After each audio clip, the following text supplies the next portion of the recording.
Salut les auditrices et les auditeurs, bienvenue dans un nouvel épisode du podcast Transition. Avant de vous parler de l'épisode du jour, je voulais déjà vous remercier pour l'accueil que vous avez réservé au podcast sur toute cette année 2023, puisqu'on est déjà arrivé au dernier épisode de cette première saison qui s'achève avec ce 8e épisode. C'est vrai qu'il y a eu une petite coupure plus longue que prévu pendant l'été. Mais voilà, c'était les aléas de cette première saison. En tout cas, je vous remercie pour l'accueil que vous avez réservé à tous les épisodes. Vous avez été incroyablement nombreuses et nombreux à télécharger, écouter des épisodes de cette première saison. Et j'en suis très très content, je vous en remercie. Si les épisodes vous ont plu, n'hésitez pas à aller mettre une petite note, en particulier sur Apple Podcast. Ça fait super longtemps qu'il n'y a pas eu de personnes qui sont allées mettre des commentaires ou des notes sur la plateforme. Et ça aide le podcast à se faire connaître et puis du coup ça m'aidera à lancer les premiers épisodes de la deuxième saison. Je vous parle un tout petit peu plus longuement de la suite du podcast à la fin de cet épisode, mais maintenant on va parler évidemment de la thématique du jour. On parle technologie et on parle sport dans le podcast Transition et aujourd'hui on va parler clairement des deux puisqu'on va s'intéresser à la géolocalisation, au système GNSS, c'est-à-dire à tous ces satellites qui tournent autour de la Terre et puis qui donnent à nos montres cardio-GPS un positionnement et qui nous permettent d'avoir une trace de là où on est passé lorsqu'on a réalisé nos activités sportives. Donc aujourd'hui dans cet épisode, j'ai le plaisir de retrouver deux invités qui sont des experts dans leur domaine respectif et puis qui vont pouvoir aborder avec nous toute cette thématique de géopositionnement et puis de précision GPS et de tout ce que ça implique au niveau technologique pour avoir des mesures le plus précise possible. Donc, j'accueille aujourd'hui Gaetano Miletti, qui est professeur à l'université de Neuchâtel dans l'institut de physique, spécialiste, entre autres, des horloges atomiques qui sont indispensables pour le fonctionnement de ces systèmes GPS et GNSS. Gaetano, merci d'avoir accepté l'invitation et bienvenue dans le podcast. Merci à vous et bonjour à tout le monde. Est-ce que tu pourrais nous en dire un petit peu plus sur ton parcours et puis qu'est-ce qui t'a poussé à t'intéresser à la mesure du temps de manière extrêmement précise ? Je suis né, j'ai grandi dans le canton de Neuchâtel où la mesure du temps est un thème emblématique. Et puis en fait, il y a aussi une part de hasard puisque lorsque j'ai terminé mes études à l'EPFL, j'ai une possibilité de faire une thèse de doctorat à l'Observatoire cantonal de Neuchâtel sur les horloges atomiques. Et c'est un thème qui m'a passionné et dans lequel je travaille maintenant depuis 1991, donc quelques années, et où il reste encore pas mal de choses à faire et à découvrir. Oui, effectivement. Et pour les auditeurs et les auditrices qui nous écoutent depuis d'autres contrées, on rappellera que Neuchâtel, c'est le berceau de l'horlogerie en Suisse, là où toutes les montres mécaniques, les grandes marques de montres mécaniques sont nées. Et puis c'est là, sauf erreur, que se trouve la référence absolue du temps en Suisse, c'est ça ? Alors, se trouvait. Donc, effectivement, ces horlogers avaient besoin d'une référence de temps et c'est pour ça que l'observatoire a été fondé en 1858. Mais depuis quelques années, en fait, c'est la mission de l'Office fédéral de métrologie, ou METAS, à Berne, qui maintenant diffuse l'heure exacte et qui a repris cette mission. Mais pendant longtemps, les vieilles générations se souviendront du top à la radio qui était donnée au niveau national depuis l'Observatoire de Neuchâtel, effectivement. Voilà, c'est peut-être pour ça que c'est resté un petit peu dans l'esprit collectif.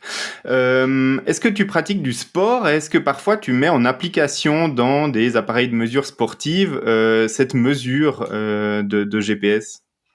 Oui, donc je pratique l'aviron et pour mesurer nos distances et nos vitesses, on aime bien utiliser GPS. Et c'est d'ailleurs comme ça que je suis rentré aussi, que j'ai eu la chance de rencontrer Bénédicte, que tu vas présenter, j'imagine, dans quelques minutes. Oui, alors tout à fait, parce que comme deuxième invité dans cet épisode, j'ai le plaisir de recevoir Bénédicte Fazel. Bénédicte Fazel qui est qui a obtenu son doctorat à l'EPFL dans l'analyse et la mesure du mouvement en bio-ingénierie, si je ne me trompe pas, et puis qui depuis 2018 est le fondateur et directeur de la société Arkinesis, si ma prononciation est bonne, et donc Bénédicte, merci d'avoir accepté aussi l'invitation, merci d'être dans le podcast, et puis est-ce que tu peux nous parler un petit peu aussi de ton parcours, et puis de cette société que tu as fondée? Merci beaucoup. Bonjour à tous et à toutes. Ça me fait plaisir d'être partie aussi dans ce podcast. Moi, je suis un peu arrivé, je dirais par hasard, dans ce monde du sport, analyse du mouvement, GNSS, GPS. J'ai fait des études en système de communication à l'EPFL. Et après, il me semblait que c'était un peu trop théorique. On avait des modèles très sophistiqués pour analyser comment est-ce qu'on peut transmettre des données à certaines vitesses. Mais pour moi, c'était pas assez. J'avais besoin de quelque chose de plus de pratique pour relier ça à la vie. Puis après, par hasard, je suis tombé sur un projet d'analyse du mouvement que j'ai ensuite fait comme projet de semestre pendant mes études en master. Puis c'est ça après qui m'a fait un peu aspirer dans ce monde d'analyse du mouvement du sport. J'ai ensuite fait une thèse dans le laboratoire de Kamiar Aminian à l'EPFL avec le sujet de mesurer le mouvement dans les environnements compliqués, difficiles du sport. Et puis après, j'ai fondé ensuite mon entreprise Archinesis avec le but d'utiliser cette technologie et puis de la mettre à disposition aux entraîneurs et aux athlètes au monde pour améliorer leurs entraînements. Très bien. Donc aujourd'hui, mettre à profit la recherche scientifique directement appliquée pour les athlètes. Exactement, ouais. Est-ce que tu es toi-même sportif aussi? Est-ce que tu utilises ces technologies pour ton propre entraînement? Non, pas du tout. J'aime faire du sport, mais comme divertissement. J'aime être beaucoup dehors, mais chaque fois quand je vais dehors, je laisse vraiment tous les appareils électroniques à la maison. J'ai pas de montre connectée, j'ai pas de smartphone que je prends avec moi. C'est vraiment un peu Voilà. l'autre côté du travail, vraiment Ouais. le côté off, divertissement, et puis pas de technologie. Très bien, voilà. Donc la technologie au boulot et puis dans le sport, c'est se détendre sans réfléchir à tout ça. Exactement, ouais. Très bien. Si je vous ai invité aujourd'hui, messieurs, c'est pour parler un petit peu de géopositionnement parce que beaucoup de sportives et de sportifs qui utilisent une montre connectée avec un GPS à l'intérieur exigent des niveaux de performance qui sont extrêmes de ces appareils de mesure. Aujourd'hui, on a des appareils qui permettent de mesurer très précisément l'endroit où on se trouve, et puis ensuite des données dérivées comme la vitesse, comme l'allure, et puis ce genre de choses. Et tout ça, en fait, ça utilise des réseaux de satellites pour le géopositionnement. Alors peut-être avant de parler spécifiquement de comment ça fonctionne et quels sont les challenges à implémenter tout ça, j'ai compilé quelques dates clés dans la mise en œuvre de ces systèmes, parce qu'aujourd'hui on a peut-être l'impression que le GPS et la géolocalisation sur son smartphone ça existe depuis toujours, mais c'est pas le cas, et on va se rendre compte que même c'est assez récent si on prend simplement l'échelle d'une vie humaine. En 1973, les militaires américains commencent à parler de concevoir un système de géopositionnement. C'est les tout débuts du système GPS américain. En 1978, donc 5 ans plus tard, il y a le premier satellite qui est mis en orbite. Et en 1982, c'est la Russie qui met en orbite le premier satellite de sa constellation GLONASS. Et puis, une année plus tard, la première version du projet Beidou en Chine est initiée. Donc, on voit que les 3 grandes puissances mondiales sont très très proches dans le début de cette activité. Le système GLONASS assure une couverture globale en 1991. Le service GPS est pleinement opérationnel pour les militaires américains en 1993. Le signal civil permet une localisation à environ 100 mètres de précision en 1995 sur le GPS. Au cours de l'année 2000, Bill Clinton signe un accord pour supprimer le brouillage du signal civil. Donc, c'est la fin de la limitation et de la dégradation volontaire de la précision. En 2001, l'Union européenne, l'Europe décide de concevoir un système européen de géopositionnement qui s'appelle Galileo. En 2003, le système Beidou permet une géolocalisation sur le territoire chinois. Et puis, entre 2010 et 2016, les Américains mettent en orbite une nouvelle génération de satellites GPS pour supporter 2 types de signaux. Donc, ça va augmenter la précision. En 2010, le système GLONASS est 100% opérationnel. Et puis, en 2011, le premier satellite Galileo est mis en orbite. Et puis, plus proche de nous, il y a une première géolocalisation qui est uniquement à l'aide de Galileo qui est possible en 2013. En 2020, il y a la 3e génération de Beidou qui est pleinement opérationnelle sur le globe dans son entier.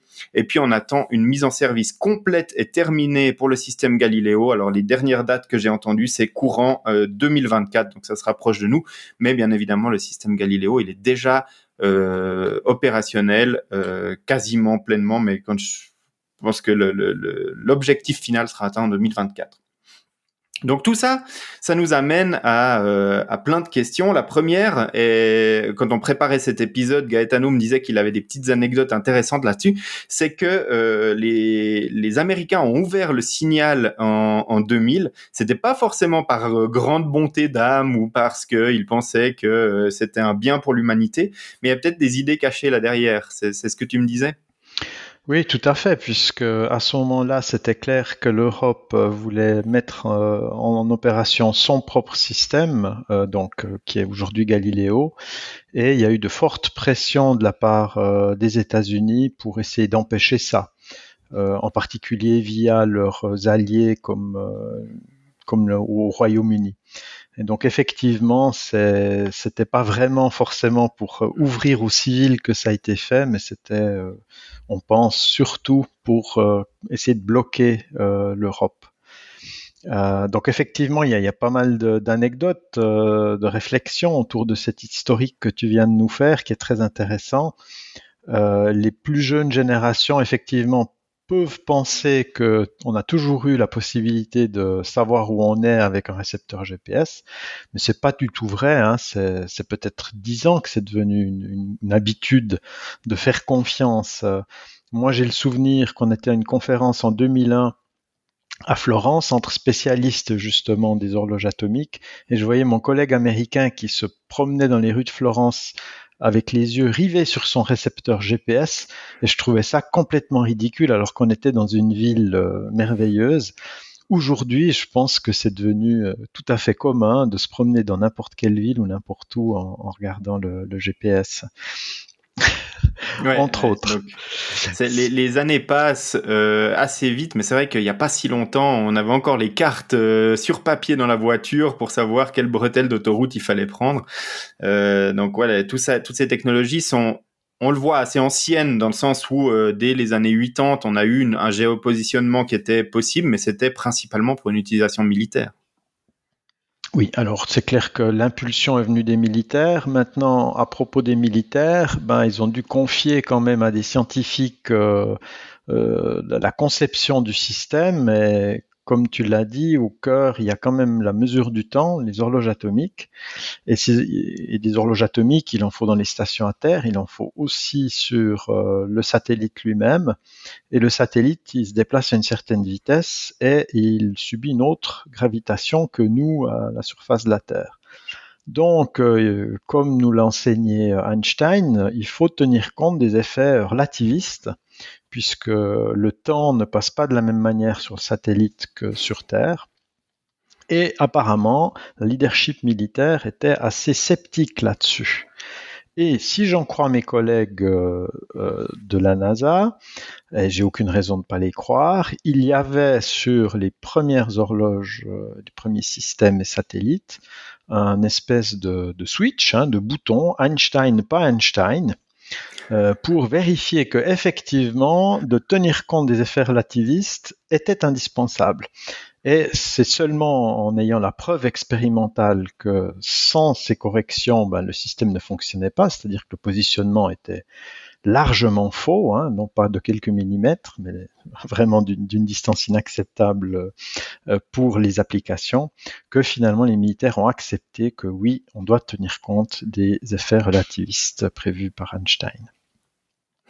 C'est quand même assez fou hein, de se représenter en tant que terrien le fait que le temps ne s'écoule pas de la même manière dans un satellite qui tourne à haute vitesse autour de la Terre que ici dans notre salon ou chez nous. C'est quand même assez fou de se le dire. Et puis au niveau de juste pour qu'on se rende compte de la précision que ça nécessite, c'est que ces satellites ils tournent, sauf erreur, à environ 30 000 km au-dessus de nos têtes. Et puis, on mesure la vitesse à laquelle nous parvient le signal depuis le GPS jusqu'à Terre pour trianguler notre position. Donc, plus on reçoit le signal tard, plus on est loin du satellite, si on fait très très simple. Alors, oui, juste plus précisément, excuse-moi. Hein. On ne mesure pas la vitesse, parce que la vitesse, en principe, elle est connue, c'est la vitesse de la lumière, mais on mesure le temps, qui est l'intervalle de temps que met effectivement le signal pour passer du satellite à nous-mêmes. Et connaissant la vitesse, ça nous donne la distance, comme tu l'as dit. Voilà. Et si on fait une simple règle de 3, on se rend compte que, si mes calculs sont justes, 1 millionième de seconde d'écart entre le récepteur et le satellite, c'est 300 mètres d'écart, puisque la vitesse de la lumière, c'est 300 000 km par seconde. Donc, il faut être précis dans la mesure.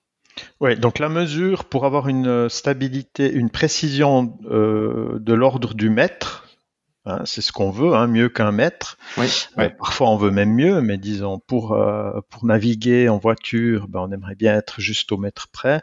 Il faut que ce temps soit mesuré à la nanoseconde près. Voilà. Donc, comme tu l'as dit, ça fait 1 millième de microseconde. Tu n'as pas tout à fait dit ça, selon ce qu'on utilise. Donc, il faut que l'horloge qui est sur le satellite garde la nanoseconde pendant le temps qu'elle tourne autour de la Terre. Donc, ça nécessite une précision qui est diabolique au niveau de l'horloge atomique. On a la chance de t'avoir dans ce podcast puisque tu as conçu certaines des horloges atomiques qui sont utilisées dans la constellation Galileo, c'est juste ? Alors effectivement, ma thèse de doctorat, quand j'ai fini les PFL, portait sur les horloges au rubidium, les horloges atomiques au rubidium, et un des deux types d'horloges atomiques sur le système Galileo sont justement ces horloges au rubidium que nous avions développées à l'observatoire dans les années 90. À noter qu'au départ, on ne les a pas développés pour Galileo, puisque dans les années 90, l'Europe n'avait pas encore décidé de faire son propre système. C'était pour une mission de scientifiques russes. C'était dans le cadre d'une collaboration avec l'agence spatiale russe à l'époque, effectivement. L'autre type d'horloge, les masers à hydrogène, ont aussi été développés à l'observatoire de Neuchâtel dans les années 90. Mais moi, j'ai pas travaillé dessus. Donc, le système Galileo utilise en partie donc ton travail sur ces horloges atomiques. Est-ce que tu as travaillé à concevoir les horloges qui sont aujourd'hui à bord de ces satellites ? Alors nous, on travaillait à l'époque déjà pour l'Agence spatiale européenne. Avant d'envoyer un équipement dans l'espace, il y a toute une phase de développement et de qualification spatiale. Donc moi, j'ai participé à la réalisation des premiers prototypes. Ils appellent ça des engineering models, et on est arrivé jusqu'au modèle de vol, mais pour la mission russe. Et ces horloges ont volé sur la mission russe, elle s'appelait Radioastron. Ensuite, un spin-off de l'observatoire qui s'appelait à l'époque Temex, aujourd'hui Safran, a repris ce développement et en a fait un produit qui est aujourd'hui donc utilisé dans les horloges Galileo. Donc j'ai travaillé finalement les premiers développements des horloges qui sont actuellement sur Galileo. Parce que du coup, tu as répondu à ma question, c'est plus difficile de faire une horloge atomique qui est prête à être dans une fusée, de subir un lancement, parce que c'est quand même quelque chose de physiquement très éprouvant pour le matériel, d'aller dans l'espace, de faire un long trajet, ensuite de se placer sur orbite, plutôt que de l'avoir dans son labo chez soi, et de la faire tourner de manière précise dans l'espace, c'est quand même déjà un challenge. Oui, oui, donc effectivement, il y a toute une phase de qualification. Comme tu l'as dit, il y a le décollage qui est une phase très très critique, mais il y a aussi l'opération dans l'espace où les horloges, enfin tous les équipements subissent des radiations qu'on n'a pas sur Terre. Et donc, par exemple, les composants électroniques peuvent être facilement détériorés à cause de ces radiations-là. Donc tout ça, il faut préparer le matériel, l'horloge et tout le reste du satellite pour que ça résiste un certain nombre d'années. Je crois que les satellites ont une durée de vie à peu près de 10-15 ans dans la constellation Galileo. C'est l'objectif. Dans le cas des horloges, comme c'est un composant critique, il y a une redondance. Donc s'il y a une horloge qui tombe en panne, il y a toujours une horloge de réserve qui peut prendre le relais. Ok. Parfait. Donc tout ça, ça nous permet d'avoir un système qui est opérationnel dans l'espace. Il y a aussi des stations au sol pour contrôler tout ça. Et là, il y a une synchronisation globale du temps par des stations qui sont au sol. Oui, exactement. Donc je disais que l'horloge sur le satellite doit garder la nanoseconde pendant une révolution, parce qu'après une révolution, justement, on va pouvoir la contrôler grâce aux stations à terre, où là, il y a des horloges plus stables et où on peut se permettre de mettre des horloges qui consomment plus d'énergie, qui sont plus lourdes, etc. Et donc tenir compte des éventuelles erreurs des horloges qui sont sur le satellite. Et donc effectivement, le tout doit être syntonisé et synchronisé dans le cadre d'un grand réseau finalement à l'échelle mondiale. Mmh. Donc une fois que tout ça, ça fonctionne, on en arrive à l'application ici sur Terre. Et aujourd'hui, on va principalement parler d'applications dans le monde du sport. Et maintenant, on va parler un petit peu avec Bénédicte, parce que toi, en fait, dans tes capteurs, dans tes produits que tu fournis aux sportifs pour l'analyse du mouvement, il y a de la mesure GPS. Et donc, du coup, il y a l'utilisation de ces signaux pour avoir une donnée précise au niveau de la mesure du mouvement des athlètes. Exactement, ouais. Oui, dans nos capteurs qu'on utilise pour mesurer le mouvement d'athlète, on a, moi je dis toujours un capteur GNSS, c'est le terme global du GPS qui comprend aussi les constellations des autres pays, qui mesure la vitesse et puis la position de l'athlète 10 fois par seconde. Puis après, on a encore d'autres capteurs dedans pour avoir encore plus de données et puis avoir une meilleure résolution dans le temps aussi. Parce que 10 mesures chaque seconde, c'est finalement assez peu dans le sport où on a des mouvements très très rapides. Ouais. Et donc du coup, le challenge d'intégration dans un récepteur qui doit être portable, léger, facile à utiliser et pas contraignant pour le mouvement de l'athlète, c'est quoi le plus gros challenge dans le design de ces appareils? Oui, finalement, c'est un peu la contrainte physique. Si on veut avoir une antenne qui reçoit le signal GNSS d'une manière très précise, cette antenne, idéalement, est très grande. Il y a certaines limites après dans les tailles.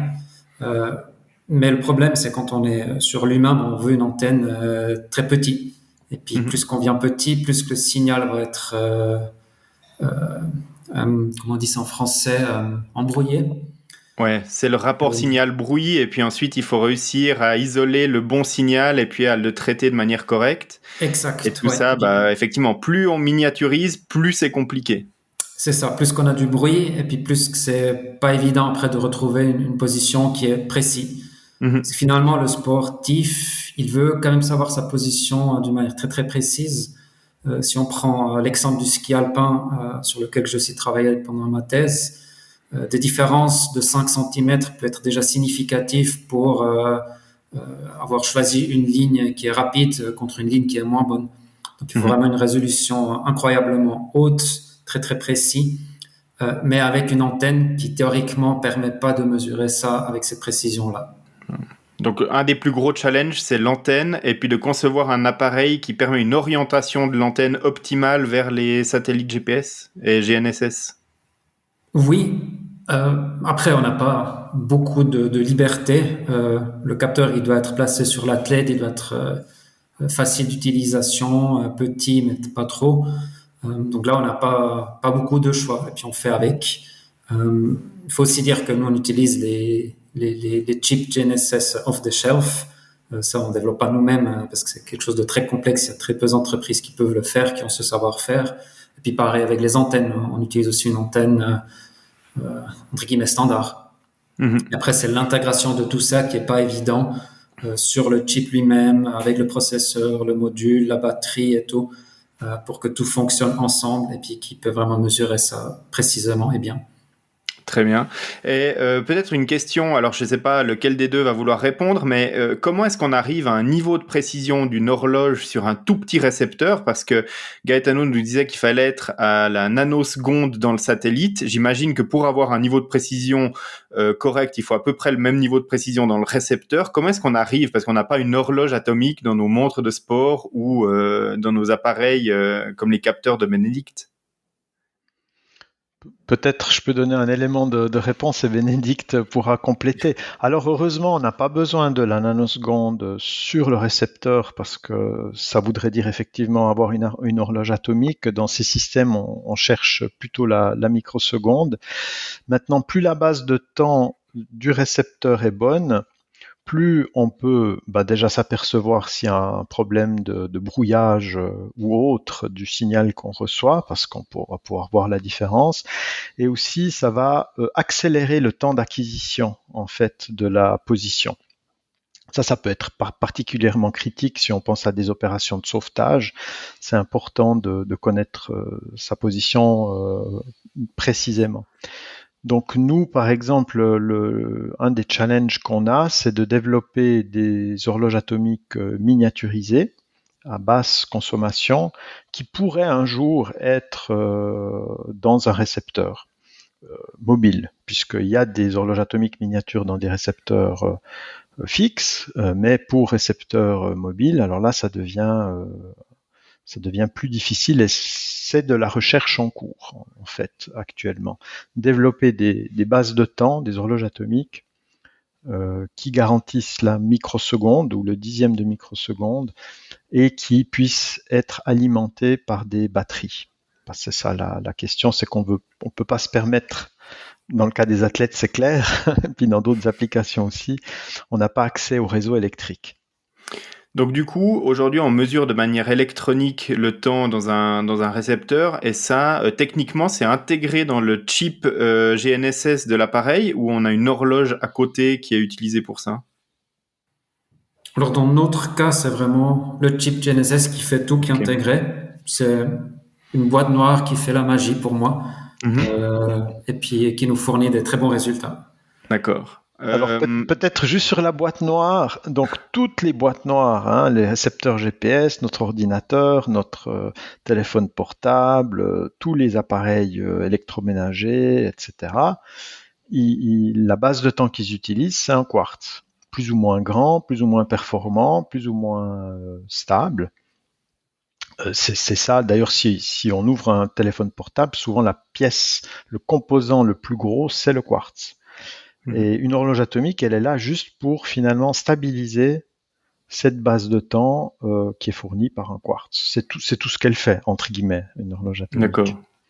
Donc en gros, on fait vibrer avec un courant électrique un cristal de quartz et puis sa vibration est suffisamment stable pour qu'on puisse se baser dessus pour mesurer le temps qui passe. Exactement. Pour le 99, quelque chose % des applications, ça suffit amplement.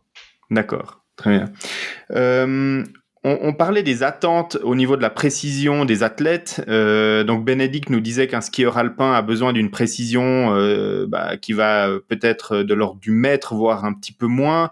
Aujourd'hui, moi je constate quand je publie un test de montre de sport, il y a certaines personnes qui disent « Waouh, j'étais dans la forêt, ma montre elle a fait une trace qui sortait de 3 mètres de la route parce que voilà et du coup on a une attente qui est grande par rapport à la précision de ces appareils. Pareil pour un sportif qui est sur une piste d'athlétisme ou qui va effectuer des répétitions de sprint et il veut que son allure sur sa montre GPS s'actualise quasiment instantanément. Alors déjà, pour calculer une allure, il faut plusieurs points de mesure pour pouvoir calculer une vitesse et puis ensuite il faut l'actualiser, donc ça prend du temps et la technologie va un petit peu aux limites par rapport à ce qu'attendent les sportifs.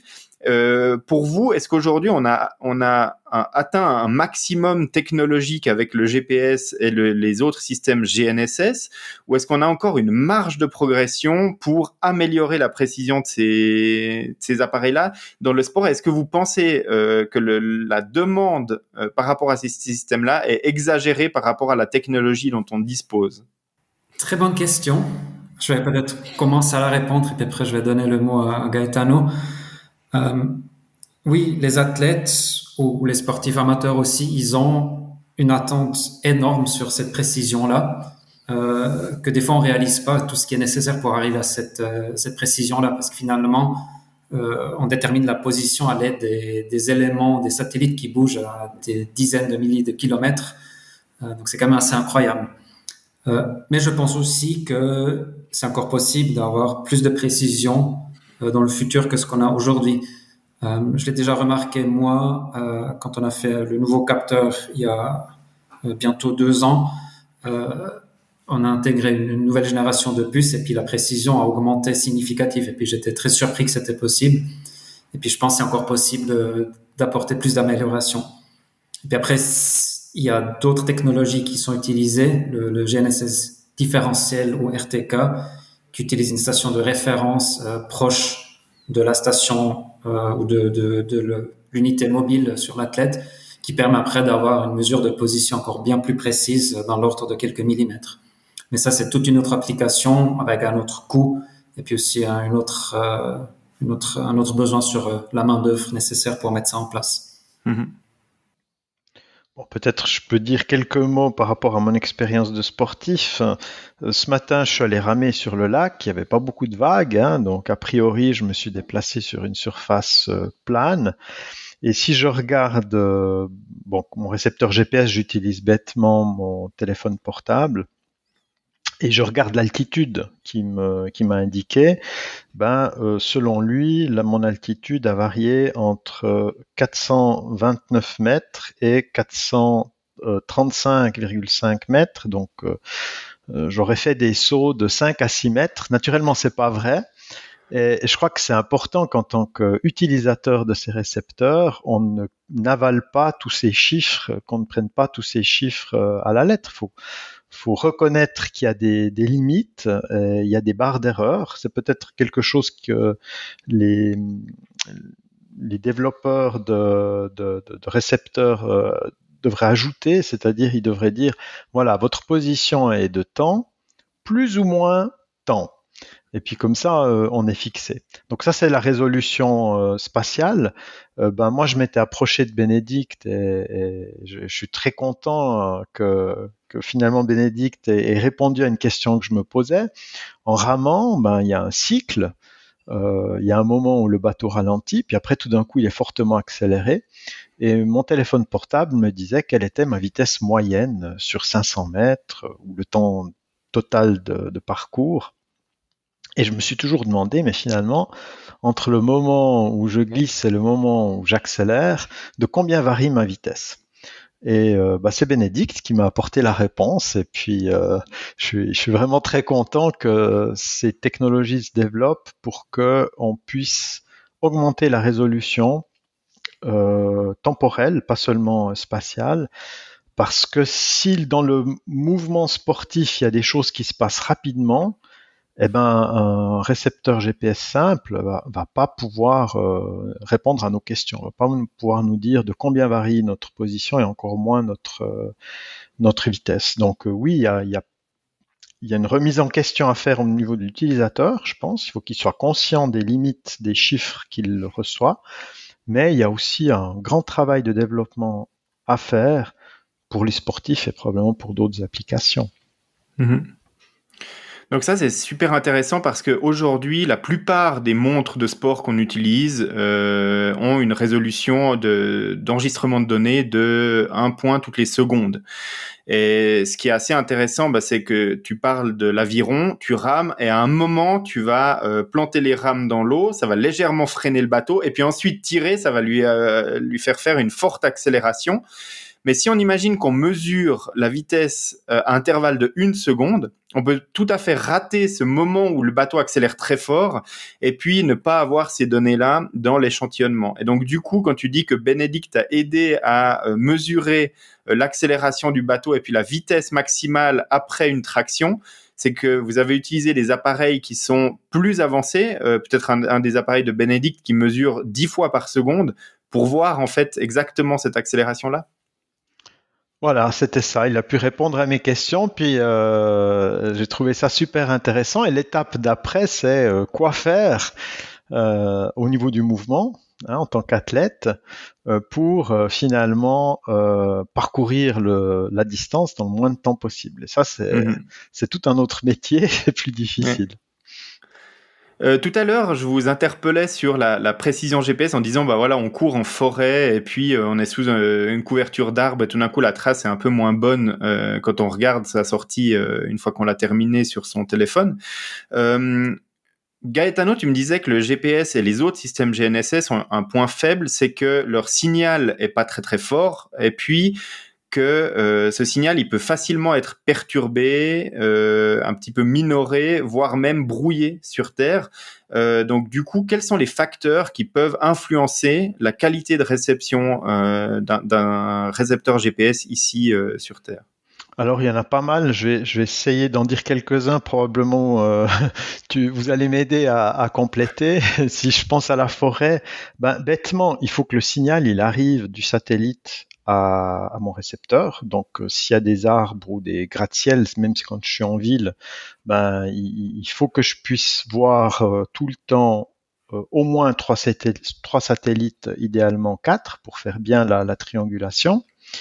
Il faut que donc ça veut dire s'il y a des gratte-ciel, mais aussi selon les conditions météo, hein. Je pense que vous avez aussi constaté que suivant la couverture, le contenu en humidité et autres, il peut y avoir des problèmes. Ensuite, il y a la question, il peut y avoir des réflexions multiples. Donc le signal qui m'arrive, il n'arrive peut-être pas directement du satellite, mais il a peut-être rebondi, entre guillemets.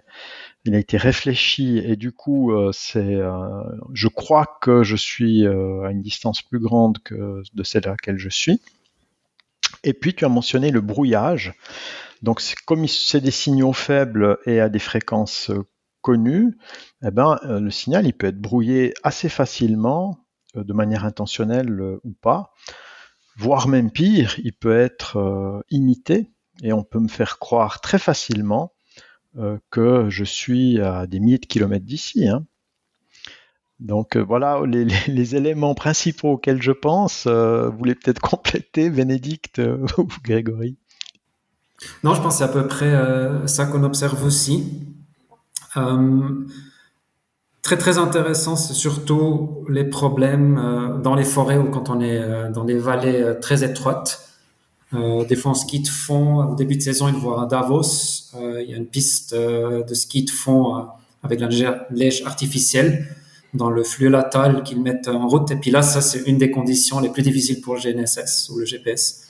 Donc, si on arrive à mesurer là bien, on est partout bien parce que le ciel est très petit là-bas. Il y a des grosses montagnes à gauche, à droite. Et puis, je pense que ça, c'est la limite la plus importante.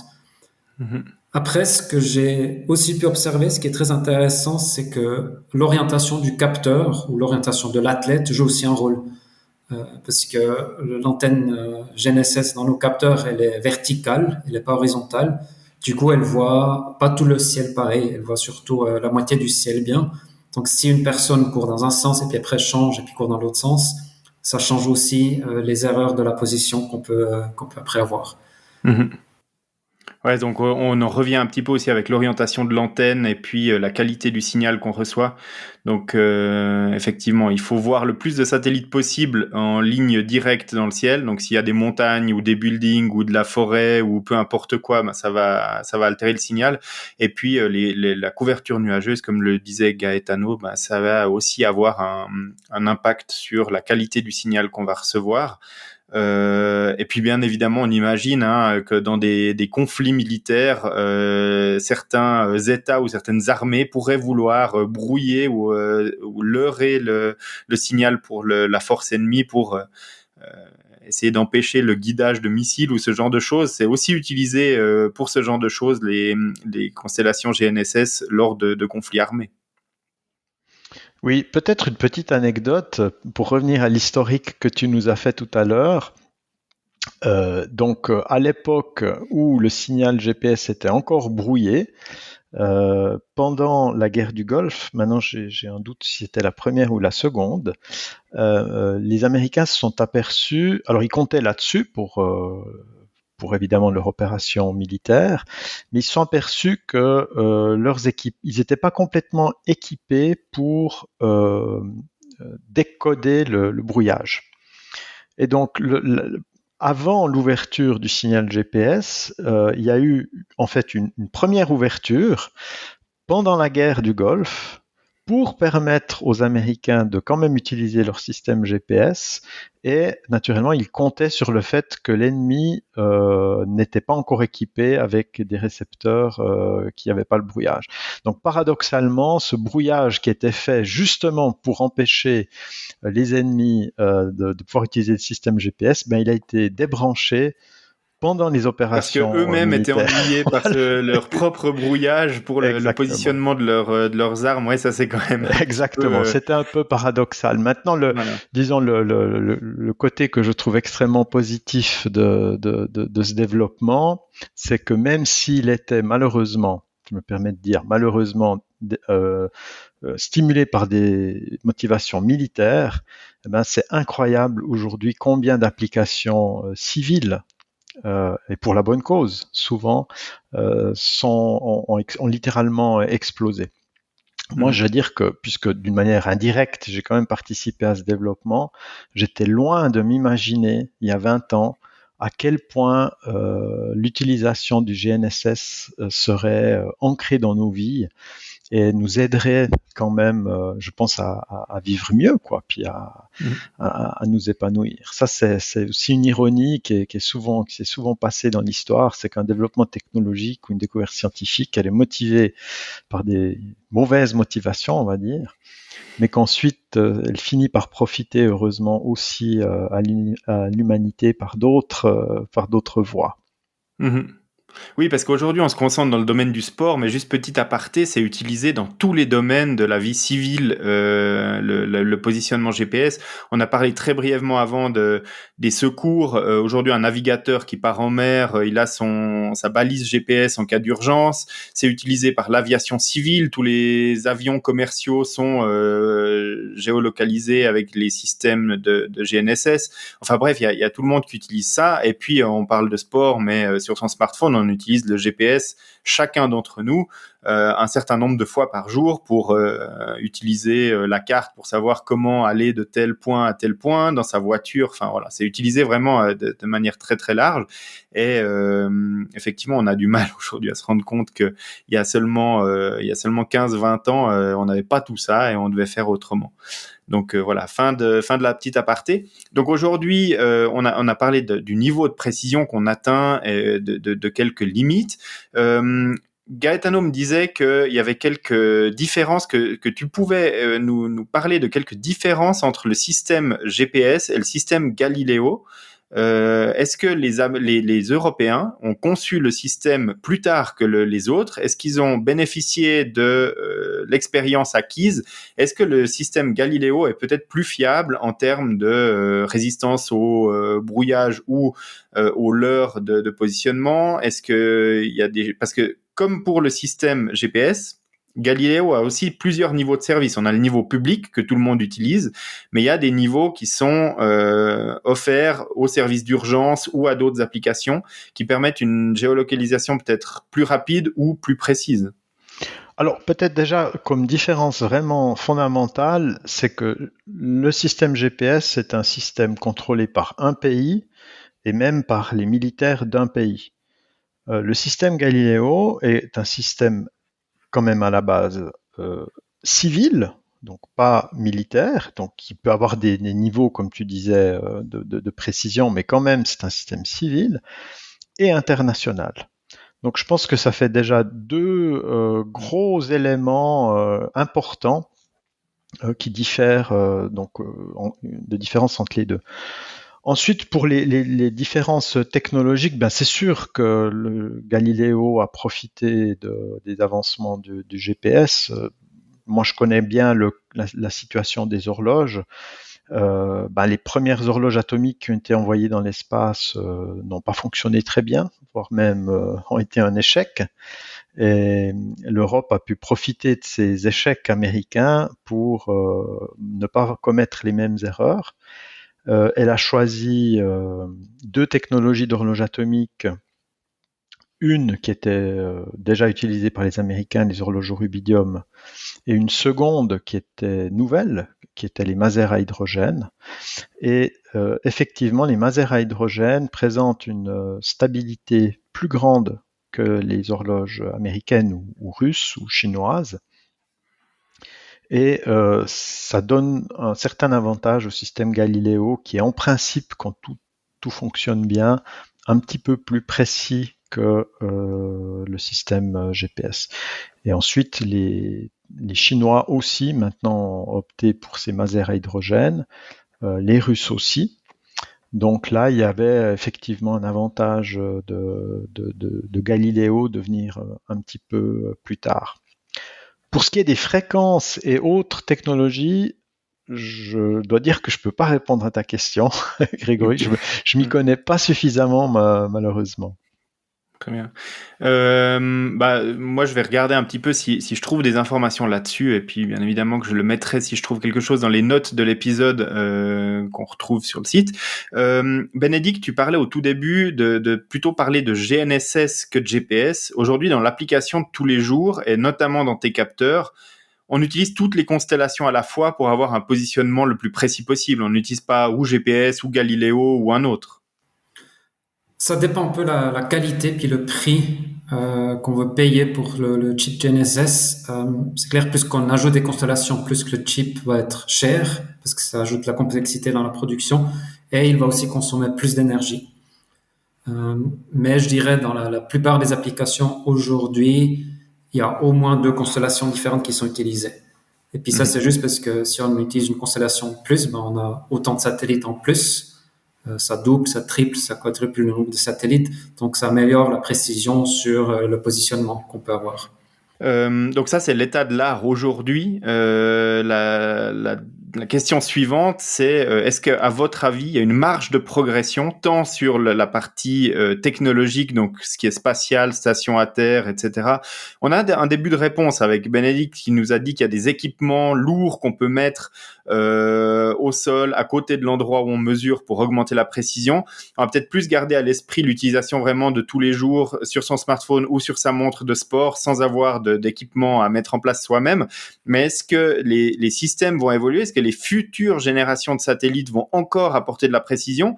Ou est-ce qu'au niveau physique, tout simplement, on atteint un peu les limites de ce qu'on peut faire par rapport au géopositionnement?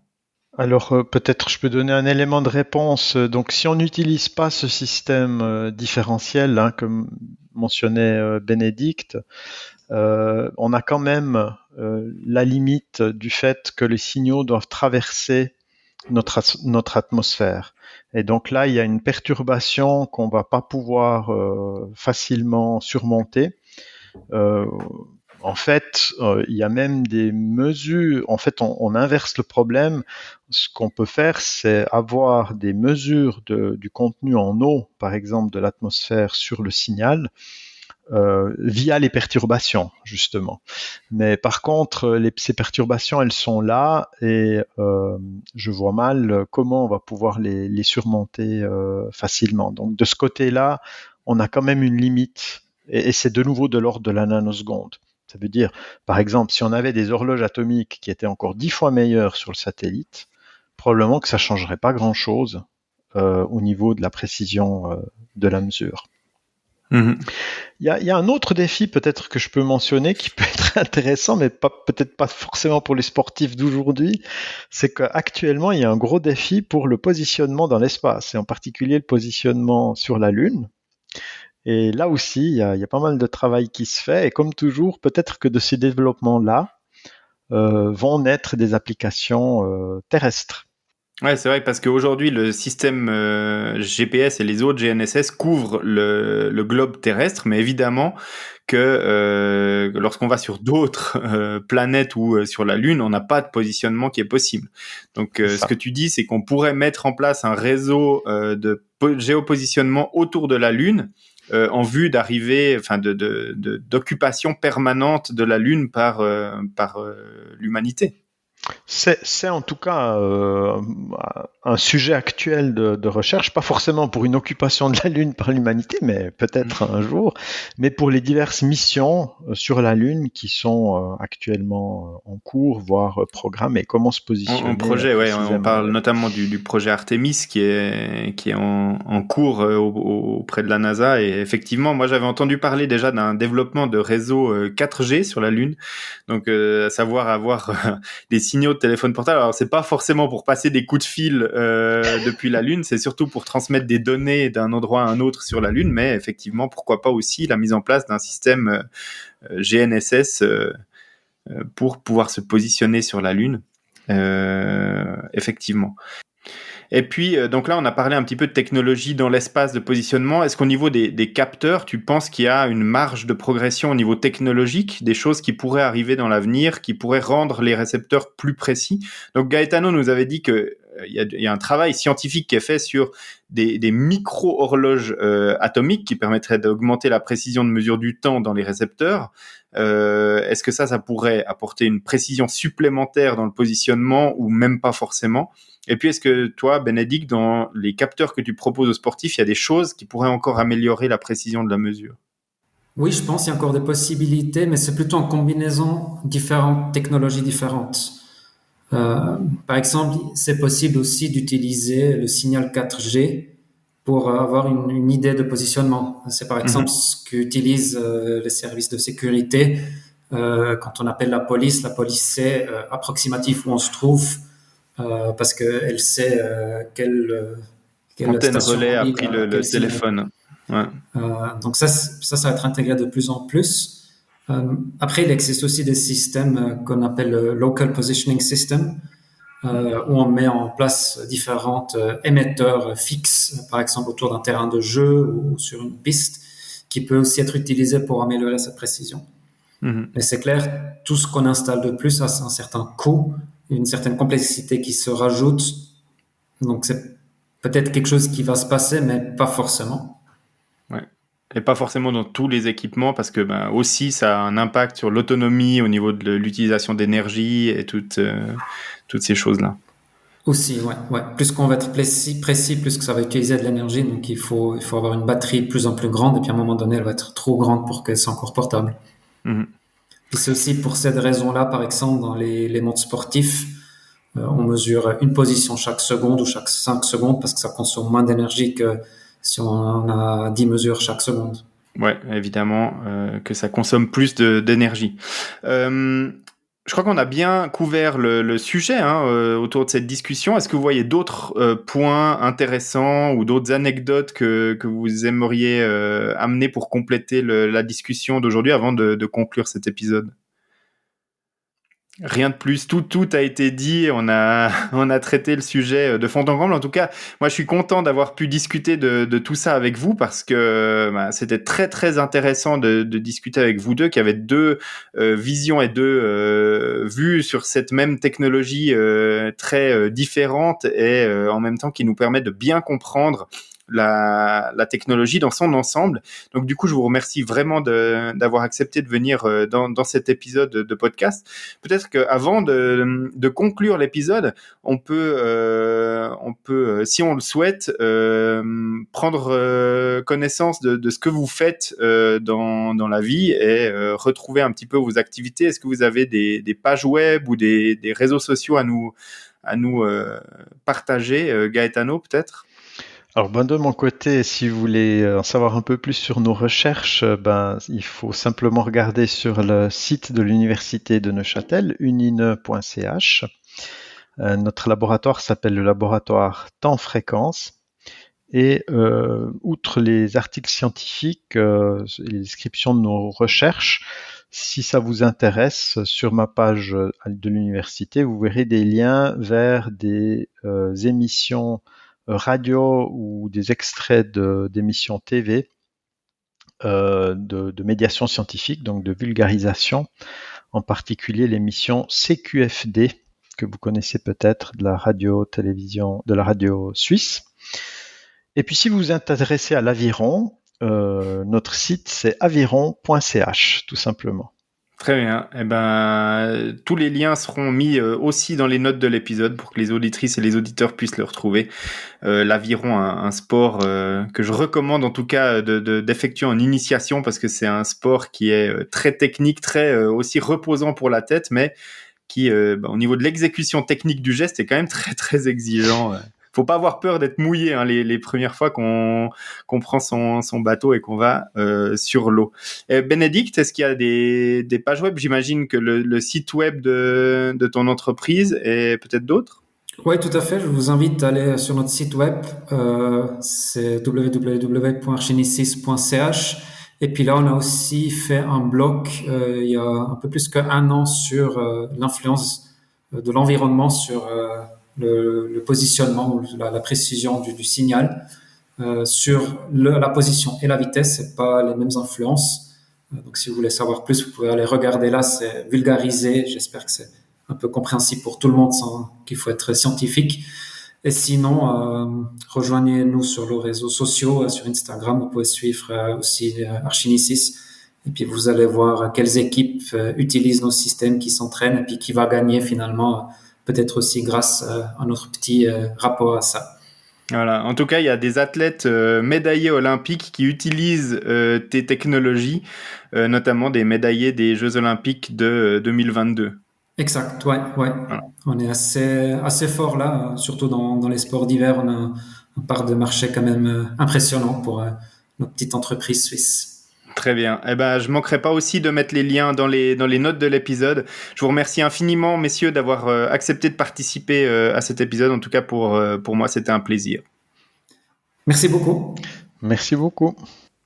Et puis c'était un plaisir aussi d'enregistrer toute cette première saison du podcast Transition. Je vous le disais lors de l'introduction, c'est le dernier épisode avant la pause, le podcast Transition qui va suivre un rythme annuel calendaire, c'est-à-dire que la deuxième saison va commencer au début de l'année 2024. Vous retrouverez le premier épisode de la deuxième saison au mois de février. Pendant le mois de janvier, je vais enregistrer les épisodes de cette deuxième saison, en tout cas les premiers. Je vais planifier les épisodes pour toute la saison et puis dès le deuxième mercredi du mois de février, eh bien vous retrouverez tous les épisodes de la deuxième saison de Transition avec des sujets toujours aussi intéressants, des invités toujours aussi experts dans leurs données et passionnants. En tout cas, j'espère que vous avez aimé cette première saison. Je vous le rappelle et je vous le redemande, si vous pouvez laisser un petit commentaire et une note sur les plateformes de streaming et en l'occurrence sur Apple Podcast en particulier parce que c'est quand même celle qui est la plus en vue, eh bien moi ça me fait super plaisir et ça aide à faire connaître un petit peu le podcast au-delà des auditeurs réguliers et des lectrices et des lecteurs du site nakan.ch.